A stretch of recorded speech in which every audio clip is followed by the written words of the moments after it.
Hello guys, and welcome back to another video. And today we're going to be talking about male competition and why I think it's so important to foster kind of, just competition more generally. I think it's particularly important for guys to foster like competitive attitudes to the right things. I used to be not a very competitive guy, and in many senses I'm still not really. But I didn't really think of this as a problem so much because actually I've always associated competition, like being competitive, with very like bad sportsmanship. I've associated competition with like being a bad loser, and I think it is true that a lot of competitiveness is negative because it comes with kind of people getting pissed off that they lose, and kind of it ruins the fun of sports, and sort of games, you know. So like for most of my life, I wasn't very competitive at all. I, but the problem with this is that it meant I missed out on a lot of fun stuff when it came to sport. Like, I didn't really enjoy a lot of sports. I used to play football at school, and to be honest, my mind was elsewhere while I was playing. Um, you know, more recently, like when I play games of like pool at the pub with people, a lot of the time, like I'm not really sort of focused. I'm just kind of hitting the ball, and like I'm not really present with the game that's being played. And quite recently, I had an experience where I played table tennis with a couple of people. I don't know why. Maybe it's because I was gassed up because I just gone to the gym before, or I don't know what it was. But suddenly, I had a very different experience where I was hyper competitive. Um, like I really wanted to win this game of table tennis against these people, and it was so exhilarating to suddenly feel really competitive in this environment. I don't know what it was. Maybe it was the atmosphere or whatever. But what I realised is I had just never felt this before. Like I was really missing out on something here. And like this was where the fun in sports was in the competition. And I got thrashed by both of them in the end. But like I really walked away from that like, okay, this is what I need to. This is something that I need to improve in my life. I need to foster competitive spirit. And what I realised is like being competitive. It doesn't necessarily mean you're like. It's not necessarily bad sportsmanship to be competitive. Now, a lot of people who are competitive are bad sports, and but I don't think that necessarily means that being competitive in and of itself is a bad thing.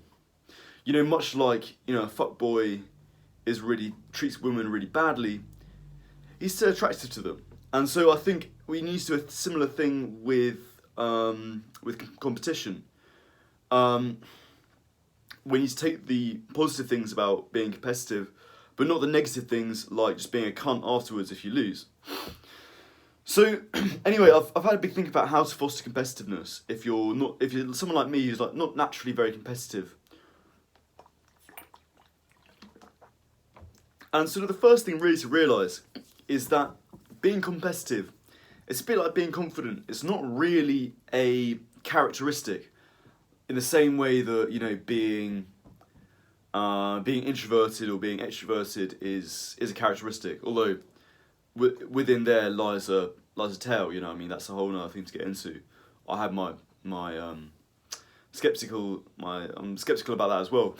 But it's not like a sort of, it's something that you can change really. It's not really, people aren't really competitive or not. It's just where they develop that aspect of themselves naturally, or whether they haven't. So you can be as competitive as anyone else, really.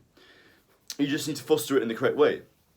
And the best way to foster a competitive attitude is to find a place where you can be competitive. Find places where you're not competitive and you could be. So this could be in sports. Let's say you're at school and at lunchtime you and your mates go and play football or something like that. That's a good opportunity to really supercharge your competitiveness. You could have a group of friends with whom you play cards. I've played a lot of games of cards with friends, and what I've realised is a similar thing. Like, that's a good time to be hyper competitive. It could be you're at the pub with your friends and everyone decides to play a game of pool. That's a great time to supercharge that competitiveness. So find moments in your life to be competitive, and see that as an opportunity to basically just get used to the idea of like wanting to beat the person you're playing against, which might sound obvious to people, but that's kind of like, often when I played a game in the past, like pool or football or whatever, I don't really think about it like that. I just think, oh, I'm just enjoying the game. No, I think you need to think, I'm gonna beat this person. I'm gonna walk away the victor. So just get used to thinking like that. And once you start thinking like that, competitiveness comes very naturally. Now, there's one thing that I want to mention that might hold you back even here, and that is that you might just not be good enough at the thing to be competitive at it. So there's an interesting study about testosterone, where like I don't know how they tested this, but they took like the testosterone levels. What they found out is if two people who are quite evenly matched have like a physical fight, if you measure the testosterone levels of both people, it will like skyrocket at this point, because their brains are sort of trying to sort of bridge that gap. That's a small gap between competence levels by supercharging their testosterone.